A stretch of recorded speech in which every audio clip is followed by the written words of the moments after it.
Hi hello అందరికీ నమస్కారం. Welcome to our channel. నేను ఆదిత్య. ఏపీలో వైఎస్ఆర్సీపీ ఓటమికి ఎన్ని కారణాలున్నా షర్మిల మాత్రం ప్రధాన కారణమని చాలామంది నాయకులు మాట్లాడుకున్నాం, మనం విన్నాం. ఇకపోతే కూటమి అధికారంలోకి వచ్చిన తర్వాత కాంగ్రెస్ అధ్యక్షురాలు వైఎస్ షర్మిల రానున్న రోజుల్లో అధికారం కోసం ప్రజలకి నిత్యం దగ్గరవుతూనే, మరోవైపు వైఎస్ జగన్మోహన్ రెడ్డిని ఏదో ఒక విధంగా టార్గెట్ చేస్తూ మాట్లాడుతూనే ఉన్నారు. ఇప్పుడు వైఎస్ షర్మిలని తట్టుకోవాలి అనంటే జగన్మోహన్ రెడ్డికి పెద్ద సవాల్లాగే ఉంది. ఇప్పుడు జగన్మోహన్ రెడ్డి ముందున్నటువంటి సవాలు కూటమి కాకుండా వైఎస్ షర్మిల మారింది. సో మరి ఇప్పుడు వైఎస్ షర్మిలని తట్టుకోవాలంటే వైఎస్ఆర్సీపీ నుంచి అంతే ధీటుగా ఒక నాయకురాలు అయితే కావాలి. సో మరి ఆ నాయకురాల కోసం వైఎస్ జగన్మోహన్ రెడ్డి భారతిని ప్రత్యక్ష రాజకీయాల్లోకి దింపుతున్నట్లు ఒక వార్త అయితే చక్కర్లు కొడుతుంది. సో మరి భారతి వైఎస్ షర్మిలని ఏ విధంగా తట్టుకోబోతుంది, అసలు భారతి రాజకీయం ఏ విధంగా ఉండబోతుంది, ఈ అంశం గురించి డిస్కస్ చేద్దాం. సో ప్రస్తుతానికి మనతో పాటు స్టూడియోలో ఉన్నారు ప్రముఖ సీనియర్ జర్నలిస్ట్ డివిఎస్ గారు. సో సార్ నాటికి మరిన్ని విషయాలు తెలుసుకుందాం. సార్ నమస్కారం. సార్ నమస్తే. సో జగన్మోహన్ రెడ్డి అధికారం కోల్పోవడానికి షర్మిల కూడా ఒక కారణం అని చాలా సందర్భాల్లో చాలామంది నేతలు మాట్లాడుకున్నారు, మనం విన్నాం. ఇప్పుడు షర్మిల దూకుని తగ్గించాలి అని అంటే ఖచ్చితంగా వైఎస్ఆర్సీపీలో కూడా ఆమెతో పాటు ధీటుగా ఉండే ఒక నాయకురాలు ఉంటే బాగుంటుంది అని జగన్ భావించి వైఎస్ భారతిని ప్రత్యక్ష రాజకీయాల్లోకి తేబోతున్నట్టు ఒక వార్త అయితే వినిపిస్తుంది. సో మరి దీన్ని మనం ఏ విధంగా చూడొచ్చు? నిజంగా భారతి వస్తే వైఎస్ఆర్సీపీ యొక్క గ్రాఫ్ ఏ విధంగా ఉండబోతుంది? ఇప్పుడు జగన్మోహన్ రెడ్డి ఓడిపోయింది షర్మిల వల్ల. ఒక కారణం అంతే. జగన్మోహన్ రెడ్డి ఓడిపోయింది షర్మిల వల్ల కాదు, భారతి వల్ల. జగన్మోహన్ రెడ్డి ఓడిపోయింది భారతి వల్ల. ఇప్పుడు ఇవాళ షర్మిలకి ధీటైన గొంతును వెతుక్కోవటం ఎందుకు? షర్మిలని తెచ్చుకుంటే పోవాలా? చాలా సులభంగా పరిష్కరించుకోవాల్సిన సమస్యని జగన్మోహన్ రెడ్డి ఎందుకు ఇంత జటిలం చేస్తున్నాడు? ఇప్పుడు చిక్కుముడులు విప్పాలు కానీ చిక్కుముడి మీద చిక్కుముడి వేస్తుంటారా? గాయం ఎక్కడైందో మందు అక్కడ వేయాలి. కాలుకి దెబ్బ తగిలితే నెత్తికి మందు రాసుకుంటావా? ఇప్పుడు ఇవాళ గాయం చేసింది ఎవరు? వైఎస్ఆర్ కాంగ్రెస్ పార్టీ ఇవాళ గాయపడింది. ఈ గాయానికి కారణం ఇవాళ 151 నుంచి 11కు పతనం కావటానికి కారణం భారతి. భారతి మేడం వల్లే విభేదాలు. అవినాష్ రెడ్డి, భారతి వీళ్ళిద్దరి యొక్క ఇన్వాల్వ్మెంట్ వల్ల కుటుంబంలో, పార్టీలో ఏం జరిగింది? తల్లి బయటకు వెళ్ళింది, చెల్లి ఎదురు తిరిగింది. ఇద్దరు చెల్లెళ్ళు తిరగబడ్డారు. ఇప్పుడు గాయం అక్కడైంది, రోగం వచ్చింది అక్కడ.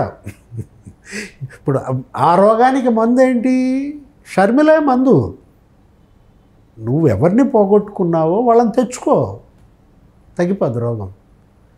నీకు దూరమైన తల్లి, చెల్లి నీ వైపు కనుక వస్తే ఇంకా జగన్మోహన్ రెడ్డికి ఎదురేముంది? ఇప్పుడు జగన్మోహన్ రెడ్డి గతంలో బలం వాళ్ళిద్దరే కదా. జగన్మోహన్ రెడ్డి పార్టీ పెట్టాడు, జైలుకి వెళ్ళిపోయాడు. పార్టీ పెట్టినాక జైలుకి వెళ్ళాడు. ఆ పార్టీని నిలబెట్టింది, ఆ పార్టీకి నీళ్లు పోసింది, దానికి మరి మొక్క కట్టింది, అంటు కట్టింది, ఇవన్నీ ఎదిగేలాగా చేసి చెట్టుగా మారింది. ఎవరి కష్టం అదంతా? నువ్వు జైల్లో ఉన్నావు. షర్మిల 3000 కిలోమీటర్ల పాదయాత్ర చేసింది. నాయకులంతా నిన్నొచ్చి జైల్లో కలుస్తారు, ములాఖత్. నెక్స్ట్ ఇక్కడికి వచ్చి పాదయాత్రలో నడుస్తారు షర్మిలతో పాటు. మనం చూసాం, అదొక షాట్, ఇదొక షాట్, అదొక ఫోటో, ఇదొక ఫోటో. అలా నడుస్తూ ఎదిగిన పార్టీ ఇది. అలాంటి షర్మిలను ఏం చేశారు? అన్యాయం చేశారు. పంచాయతీ, అటు కుటుంబంలో ఆస్తుల గొడవ, లేకపోతే ఈ రాజకీయంలో ఈ పదవుల గొడవ. ఇవాళ తండ్రి వారసత్వం రాజకీయంగా ఎవరిది? చెల్లిదా, అన్నదా? ఇద్దరు పంచుకుంటే తప్పేంటి? అతను ఏమంటాడు జగన్మోహన్ రెడ్డి? థాట్ ఒక పీరియడ్లో ఒకళ్ళే వారసులుగా ఉండాలి, ఒక తరంలో. ఈ తరంలో నేనే వారసుడిగా ఉంటా, నువ్వు ఉండటానికి ఇల్లేదంటే అలా వాళ్ళ నాన్న అనుకున్నాడా అని అడిగింది షర్మిల. నాన్న కూడా నాన్నే ఉండాలి ఈ తరంలో, ఇంకా నేను ఇంకెవరు ఉండకూడదు మన కుటుంబంలో అని బాబాయిని ఎదగనీయకుండా చేశాడా వివేకానంద రెడ్డిని? ఇప్పుడు ఆ తరంలో రాజారెడ్డి రాజకీయం చేశాడు, రాజశేఖర రెడ్డి రాజకీయం చేశాడు, వివేకానంద రెడ్డి రాజకీయం చేశాడు. రాజారెడ్డి ఏమో పులివెందుల్లో ధ్వజస్తంభంగా ఉండి అతను రాజకీయం చేశాడు. ఇతను అన్నదమ్ములు ఇద్దరేంటి? అసెంబ్లీకి ఒకడు పోయేవాడు, పార్లమెంట్కి ఒకడు పోయేవాడు, మార్చుకునేవాడు. అన్న ఢిల్లీకి పోతే తమ్ముడు హైదరాబాద్ అసెంబ్లీకి వచ్చేవాడు. ఇట్లా ఆ ప్రయాణం నడిచినప్పుడు వాళ్ళకి లేని ఆలోచన జగన్కి రావడం ఏంటి? ఒక తరంలో ఒకడే ఉండాలి. ఇప్పుడు సరే ఈ తరంలో నువ్వు ఉన్నావన్నాయి, మరి నీతో పాటు మరి మన మేనమామ రవీంద్రనాథ్ రెడ్డి ఎందుకు? మన తమ్ముడు అవినాష్ రెడ్డి ఎందుకు? ఇప్పుడు నీతో పాటు మన బాబాయ్ సుబ్బారెడ్డి ఎందుకు? మన బాబాయ్ బామర్ది బాలినేని శ్రీనివాసరెడ్డి ఎందుకు? వాళ్ళందరూ ఒక కుటుంబం కాదా? ఒక తరంలో కాదా? ఒక్క షర్మిలకు ఎందుకు ఈ నియమం? అంటే షర్మిల చూసి నువ్వు అసూయపడా? షర్మిల నిన్ను తొక్కేస్తుందనా, నిన్ను మింగేస్తుందనా, నీకంటే నాయకత్వ లక్షణాలు ఆమెలో ఉన్నాయనా? ఇవాళ షర్మిల నీడ చూసి జగన్మోహన్ రెడ్డి భయపడటం, షర్మిలని దూరం చేయటం అతని పతనానికి ప్రధాన కారణం. తల్లి ఎందుకు దూరమైంది? విజయమ్మ. ఇవాళ విజయమ్మ గౌరవాధ్యక్షురాలుగా పెట్టుకున్నావు కదా. నిన్న కూడా మాట్లాడాడు, వరుస పెట్టి 10 రోజులుగా మాట్లాడుతున్నాడు తన దగ్గర కూర్చున్న వాళ్ళందరితో. ఏమండే వాళ్ళు పార్టీ మారుతున్నారంట మద్దాలగిరి, ఏమండే వాళ్ళ నాని రాజీనామా చేసి ప్రత్యక్ష రాజకీయాల నుంచి వైదొలిగాడంట, ఏమండే పిఠాపురం మాజీ ఎమ్మెల్యే పెండెం దొరబాబు రాజీనామా చేసి జనసేనలోకి వెళ్ళిపోతున్నారంట. ఇలా అంటే అతను ఏమంటున్నాడు? పోయే వాళ్ళని పోనీయండి, పట్టుకుంటే మాత్రం ఉంటారా పోయేవాళ్ళు? అప్పుడు మాత్రం ఎవరున్నారు? నేను మా అమ్మే కదా అన్నాడు. అమ్మని ఎందుకు తీసేశావు? గౌరవాధ్యక్షురాలుగా విజయం ఉన్నప్పుడు పార్టీ ఇలా ఉందా? ఆమెను తీసేసినాకే నీకు శని పట్టింది. ఇప్పుడు నిన్ను నువ్వు శాశ్వత అధ్యక్షుడిగా ప్రకటించుకున్నావు. విజయసాయిరెడ్డి చేశాడు ఇదంతా. ఏ పార్టీకి లేదంటే ఇది బాగుంది మీకు, శాశ్వత అధ్యక్షుడిగా ఈ ప్లీనరీలో తీర్మానం చేస్తున్నాం అన్నాడు. అతని పదవుల కోసం శాశ్వత అధ్యక్షుడేంటి? అసలు ఈ పార్టీయే శాశ్వతమా? ఇప్పుడు రేపటి రాబోయే 2029 ఎన్నికల్లో కూడా ఓడిపోతే ఉంటుందా ఈ పార్టీ? ఉన్నాయా మిగతా పార్టీలు?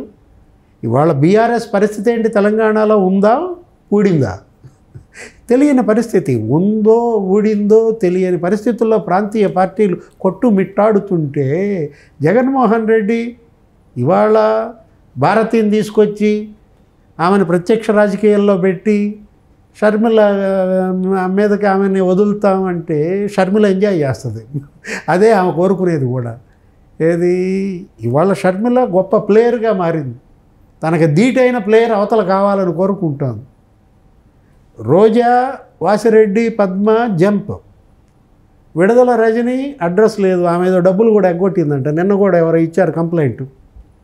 నిన్న కొలుసు పార్థసారథి మంత్రులు తెలుగుదేశం పార్టీ కార్యాలయంలో వినతులు తీసుకుంటుంటే మాకు 2,26,00,000 ఎగ్గొట్టిందండి, మా దగ్గర వసూలు చేసింది విడుదల రజని, ఆమె మరిది గోపి, అది పిటిషన్ కూడా ఇచ్చారు. ఇప్పుడు వీళ్ళంతా జంప్. ఏది రోజా ఎక్కడ ఇట్లీలో వీడియో ఏదో చూసాము, అట్లాగే విడుదల రజని అసలు మరి ఆమె పత్తా లేదు. అసలు ఆ ఉషశ్రీ చరణ్ అనే ఆమె ఎక్కడుందో తెలీదు. పిఠాపురంలో వంగా గీతం తీసుకొచ్చారు పాపం పవన్ కళ్యాణ్ని ఎదుర్కొంటుందని. ఆమె అడ్రస్ లేదు వంగా గీత. ఆమె పాపం రాజకీయ ముగింపు ఆమె జీవితం. ఇవాళ షర్మిలని ఎలా ఎదుర్కోగలం? ఇప్పుడు నిన్న కూడా మాట్లాడింది షర్మిల. ఏమని? 11 సీట్లకి పరిమితమైన నువ్వు ఒక ఎమ్మెల్సీ గెలవటం నీకు పండగే అంది.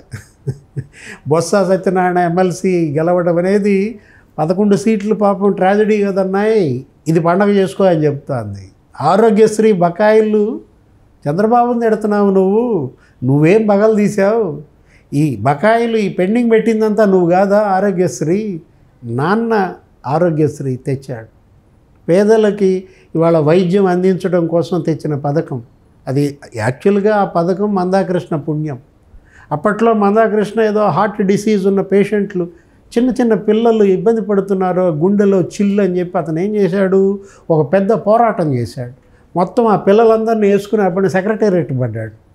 రాజశేఖర రెడ్డి సీఎంగా నేను డాక్టర్ని, దీనికి ఏదో ఒక లాజికల్ ఎండ్ తీసుకురావాలి, ఈ పిల్లలు ఇది మరి హ్యూమన్ మానవత్వం చూపాలన్నట్టుగా అప్పటి ఉన్నటువంటి ఆ పక్కన సత్యం కంప్యూటర్స్ వీళ్ళందరూ కలిసి ప్లాన్ చేశారు. ఆరోగ్యశ్రీ అనేది ఇవాళ 108, 104 అంబులెన్సులు అక్కడ అమెరికాలో ఎలా అయితే 999 అక్కడ ఎలా అయితే ఉంటాయో అంబులెన్సు అట్లాంటివి ఇక్కడికి తీసుకురావడానికి ఒక పెద్ద స్కీమ్, మంచి స్కీమ్, అది అంకురార్పణ. ఆ ఆరోగ్యశ్రీ బకాయిలు మరి 1600 కోట్లు పెండింగ్ పెట్టింది నువ్వు కాదా అన్నాయి అని అడిగింది షర్మిల. 11 నెలల నుంచి పేరబెట్టిన బకాయిలు అవి. ఇప్పుడు చంద్రబాబు ఈ 2 నెలల్లో పెండింగ్ బకాయిలు కాదా ఆరోగ్యశ్రీ అంటే? షర్మిల ఇవాళ అడుగడుగునా జగన్మోహన్ రెడ్డి వైఫల్యాలను ఎండగడుతోంది కాబట్టి షర్మిల గొంతు ఎలా నొక్కాలన్న స్కెచ్ చేస్తున్నారా? ఎవరి సలహా అది? ఎవరి వ్యూహం అది? ఇప్పుడు సాయిరెడ్డి చెప్పాడా, సజ్జలు చెప్పాడా? ఆల్రెడీ అన్నది షర్మిల ఏమని, అసలు వైఎస్ఆర్ పార్టీలో వైఎస్ఆర్ఏ లేదని. వైఎస్ఆర్ అంటే అది వై అంటేనేమో వైవి సుబ్బారెడ్డి, ఎస్ అంటేనేమో సాయిరెడ్డి, ఆర్ అంటే రామకృష్ణారెడ్డి అనో ఏదో ఉంది, సజ్జల రామకృష్ణారెడ్డి. షర్మిలతో ఇప్పటికన్నా పంచాయతీ తీసుకుంటాడు.